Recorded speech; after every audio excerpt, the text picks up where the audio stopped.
ஒரு விரல ஒன்று மனசால தெய்வத்தை நினைச்சு விட்ட விரலோ ஆள் காட்டி விரலோ.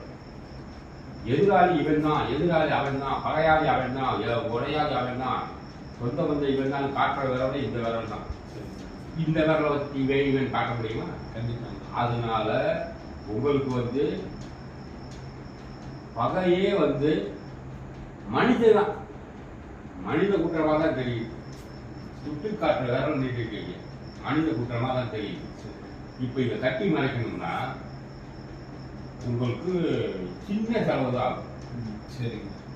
அப்படி உங்களுக்கு கட்டி மறைச்சிங்கன்னா உங்கள் குடும்பத்தில் பொண்ணுண்டு, பொருளுண்டு, ஆடை உண்டு, ஆபரணம் உண்டு, பட்டுண்டு, பல்லாண்டு சகலமான பொறுப்பு அடைஞ்சு பெருமையோட வாழலாம். அப்படி கட்டி மறைக்கல எனக்கு தேவையில்லை, இதை விட்டுருவான் அப்படின்னு சொன்னீங்கன்னா உங்களுக்கு வாரத்துக்கு வாரம், மாதத்துக்கு மாதம் கோழியை பிடிக்கும், குஞ்சை பிடிக்கும், ஆட்டை பிடிக்கும், மாட்டை பிடிக்கும், மனுஷனவே பிடிக்கிற அளவுக்கு இப்போ ஒரு நிலைமை இருக்கு. இதுக்கு சின்ன பரிகாரம் தான். என்னென்ன பரிகாரம்? ஒரு 3 முட்டை. எதுக்குங்க? ஆம்பளை போட்டுக்கலாம்ல. ஒரு 50 மில்லி விளக்கெண்ணெய். சரிங்க. அது எதுக்குங்க? மாடு வச்சுருக்கோம்ல.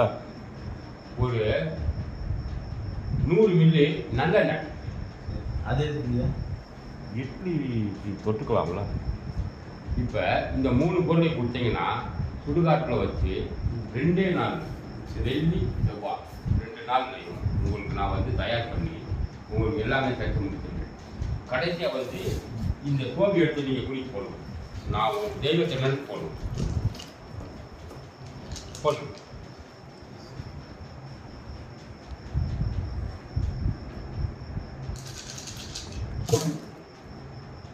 மூணு, 6, 9, 10 2 விலை இருக்கு. இந்த 2 விலை இருக்கிறதா உங்க இப்படிதான் போட்டி போராமைங்க கண் திட்டி, கண் பார்வை, ஓமொழிப்பு எல்லாமே தான் விலை இருப்பார். விலை இருக்கா? இதுதான் கான்ஃபிடன்ஸ். இதை நீ கட்டி மறைக்கணும். இப்படி கட்டி மறைக்காம இது இப்படி ஒன்று கூடி இருந்துச்சுன்னா உங்களுக்கு அன்னையிலிருந்து நல்ல செல்வாக்கு, உடல் ஆரோக்கியம், மேன்மை எல்லாமே உண்டாகும்.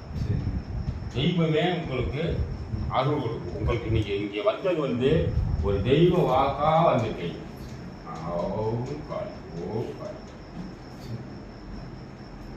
நன்றி. நன்றிங்க. போயிட்டு